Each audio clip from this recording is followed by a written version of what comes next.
Alright, again, a little Berea style. We're atop Fort Galt on the South Tower. This is the first interview, and it's with Patrick White. Hey everybody. Introduce yourself, please, Patty. Well, my name is Patrick White, and I'm the co-founder of founder of Fort Galt, and now on site trying to help manage the project a little bit better. Can't do it any better than being here. Yeah. Yeah. Gotta be on the ground. Gotta Lots be of on the stuff ground. going. Yep. Lots of people, lots of things getting built, and yeah, lots of excitement in these last couple months.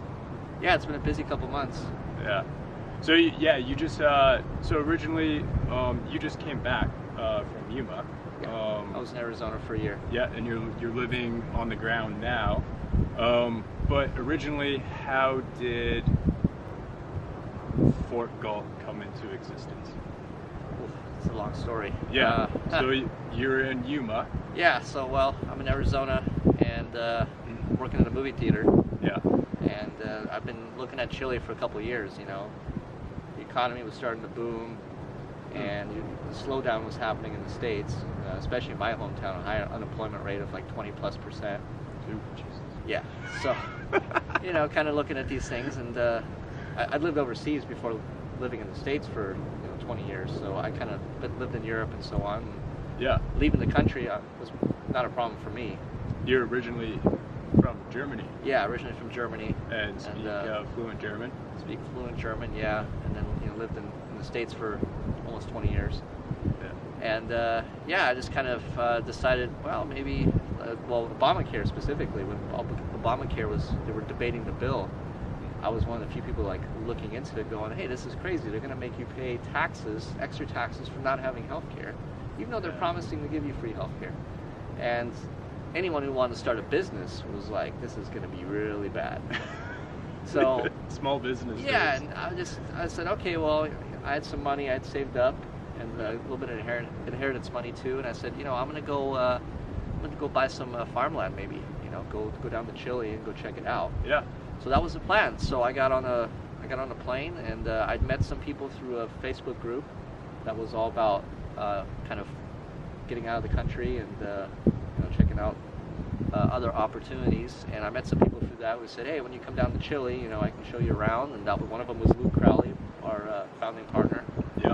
And he met with Gabriel Scheer, and him and Luke had been part of Gabriel and Luke had been part of this school in Valparaiso, Chile. It was called Exosphere. It was like this boot camp for entrepreneurs to come together and learn how to do stuff. Yeah, it's where lots of the people. So that was kind of the beginning of the story. I just kind of got on a plane, came down there, met with them after their boot camp, and we kind of got an apartment, and we just started hanging out. And the idea was just for me to buy some farmland in Chile, nothing extravagant. And at the same time, the whole Galt's Gulch disaster blew up. There was this real estate development, and all these shady things came about. I think that's when you were thinking about even investing in this place. Luckily, it imploded about 3 paychecks away from buying my property there. So oh, wow. I got saved from that one. Yeah. Yeah, before they raised the prices, I was really interested. Yeah. They raised the prices. I said, I can just maybe find my own land in Chile somewhere. Yeah. And then I came down here, and it was literally as soon as we hit the ground and I met Luke and Gabe, we kind of all heard about it. Oh, this thing it's a big scam. They're taking people's money. I guess the land wasn't legally divided. Yeah. And that was it. Yeah, they fell in with the wrong lawyers and real estate people and everything like that. Yeah, that's what I heard. So then you met Luke, his wife Lourdes, and Gabriel. Yeah. So the 4 of you banded together and... Yeah, we just got an apartment for a month and didn't really think much of it, just kind of hung out. And, Luke showed me around Valparaiso and Santiago a little bit and kind of traveled around. Just kind of enjoyed a month. The Exosphere School was in its... they were doing their next boot camp, or their next semester, you could say. So Luke was actually there to kind of... I think he was going to end up working for them or helping them out as a volunteer, I'm not sure. So we were kind of just there hanging out, and that's when the decision came, well, this Galt's Gulch thing has been such a disaster, but there's obviously A, a market for it, B, a lot of people who just want to live in the community, or like us, you know. Yeah. A lot of people wanted out, and they wanted a place to go. They wanted a place, and it was kind of sad just to see it all kind of go down the drain like this. And well, maybe we could, you know. And at the same time, Gabe had already been experimenting with the idea of building a pod hotel. He'd taken some payments actually. Yeah. And the idea, I guess, originally was to have it at Galt's Gulch, but it was a disaster. So he refunded all the money and said, "Oh wow, this is a scam. I'm not going to be involved in this at all." And he kind of took a step back. Yeah. And we kind of found out about some of this stuff, you know, him kind of having this idea. And also, he was living in Galt's Gulch originally, right? Like he had moved down, and he had moved down as an employee, I guess, and just to help them. He met everybody and found out what was going on. He found out what was going on and quickly realized this is all bullshit. Yeah. So he told people, and he got out, and but he still wanted this to go on. Yeah, he did. So you guys just said, let's go do our own then, right? Yeah, let's look into it. What would it take? So we basically spent almost 3-4 months traveling from Santiago south, so checking out the whole country basically, and looking at the feasibility of this. And we learned some 3D modeling. We spent almost 7 months just 3D modeling, sitting 14 hours in front of a computer, and okay, if we had these real blueprints, how would it look? And you know, we want a cool building. We want it to look nice, obviously, but you can't sell a concept. I mean, now we have a real building and it's all real, you know. But this was 5 years ago, and it's like, okay, we're going to show people that this is a real concept, and then on top of that, we have to prove that it's real, or it's going to be real. Yeah. You know, that wasn't easy. No. Yeah, there was days when I think me and Luke wanted to like literally strangle each other, but it was like, okay, let's not strangle each other because we want to do this, but I think any more hours in front of the computer, it's going to be hard. So. Yeah. And it was cool through that. Just real quick, through that, Gabriel had contacts with the Seastead Institute, and after we did all these really nice models for Fort Galt, he was contacted again, and they said, "Hey, this looks awesome. How about you guys join we have a competition where people are going to submit 3D models of what a seastead would look like." So we got cranking for another 7 months just on that. On the side, we were doing that while doing Fort Galt, looking for the land and other stuff, and got that sent over to the Seasteading Institute, and we won first place, and that was kind of cool, you know. So now they use our model in a lot of their showcasing. So it's funny, like you go to start one business, you know, real estate in this sense, you end up learning all these other skills and falling into some of these other things that are useful and end up being really interesting all by themselves, you know. Yeah, lots of people want a place to go, but there's no place existing right now. I'd be on the ocean if I could be right now, but there's no seasteading, so I came here. Yeah, this is the closest thing. This is the starting ground. I think. You know, first we do this, and then we can take to the oceans. So the four of you met up, and you had to find property, right? So you packed your bags and started scouring Chile.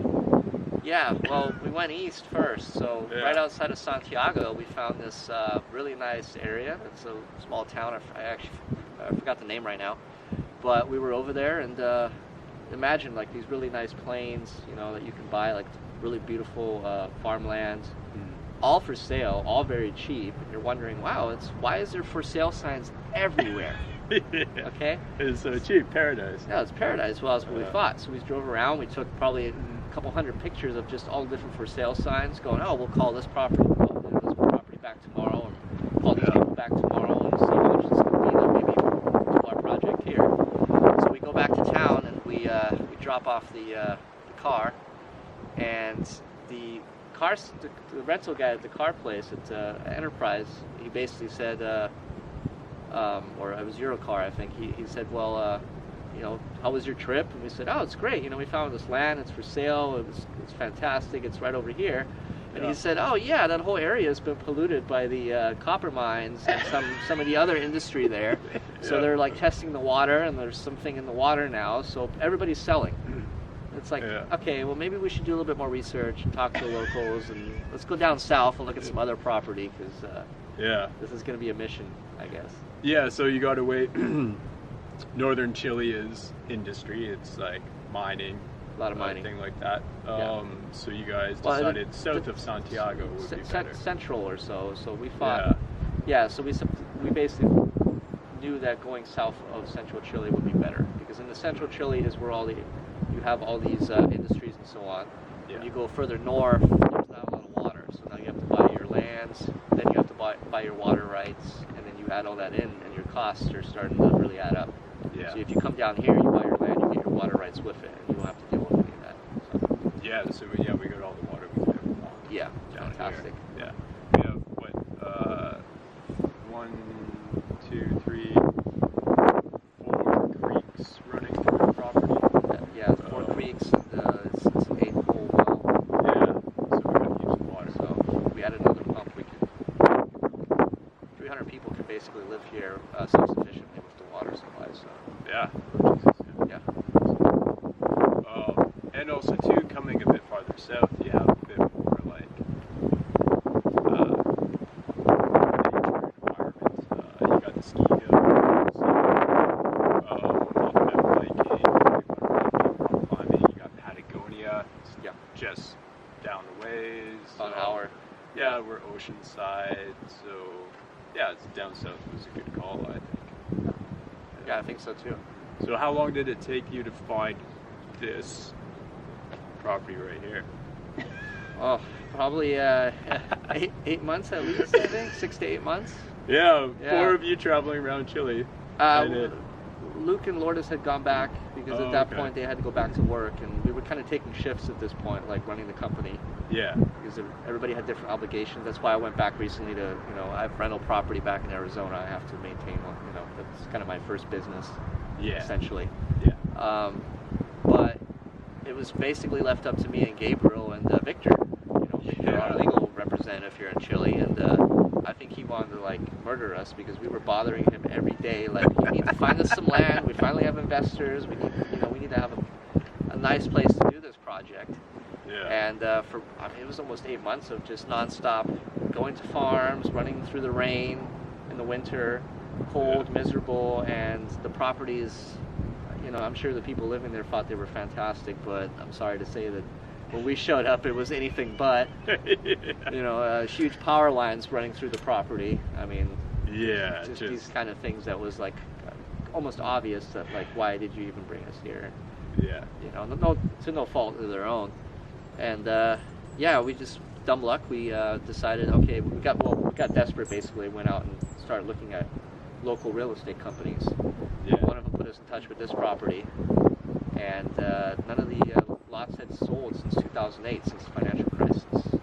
Yeah. Because Chile went through, it really hit Chile hard when the copper price collapsed here.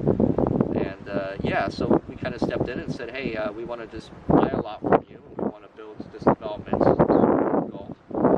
And we bought the lot, and then in the process of buying the lot, it came to the conclusion that there's all these other lots that are for sale, and if you could help us market them, the owner said if you help us market these, then you get a commission, obviously, and then you have we basically found the community we always wanted, and we were given the opportunity to market and sell it, and it was kind of you didn't have it was like winning a lottery. Yeah, exactly. Because you didn't have to find barren land, subdivide it, get it surveyed, build roads, build the infrastructure, the water lines, electricity, the utility companies involved to, get them to hook up the services. It was all pretty good. And all the lots were subdivided and ready to be sold. Yep. Just literally no strings attached. Just very easy to look up all the paperwork in the municipality. Yeah. And then just submit the process for building the building. That took 3 months to get everything. We had to do a mechanical study of the soil, make sure that environmental impact study as well, to make sure that during an earthquake or endangered species. There's a lot of different things. And once that was done, then it's been pretty straightforward since then. Yeah. But finding the land, that was a doozy. It was almost 8-9 months, man. Yeah. Thanks for doing that. Yeah, it's the small things, right? Things we don't see. Yeah. Yeah, why don't we take a little shot of the building here and how construction's going. Yeah, Yeah, sure. Continue discussion there. Yeah, we'll pan over.